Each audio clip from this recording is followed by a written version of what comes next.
สวัสดีจ้าสวัสดีท่านผู้ชมทุกท่านนี่เป็นผลการออกรางวัลหวยลาว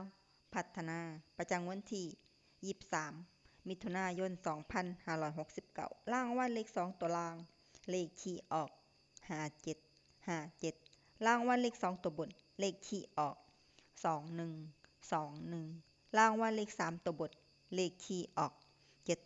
721รางวัลเลข6ตัวเลขที่ออก9357219355721นี่ก็เป็นผลออกรางวัลหวยลาวพัฒนาประจำวันที่23มิถุนายน2569ขอให้โชคดีมิใช่ถูกหวยลาวพัฒนาได้รับเงินกันทุกคนนะจ๊ะฝากไว้ได้จากซับตะไคร่กดติดตามและเป็นกำลังใจขอบคุณทุกท่านที่เข้ามารับชมและรับฟังแล้วมาพบกันใหม่ในผลการออกหวยลาวพัฒนาใหม่ในวันพรุ่งนี้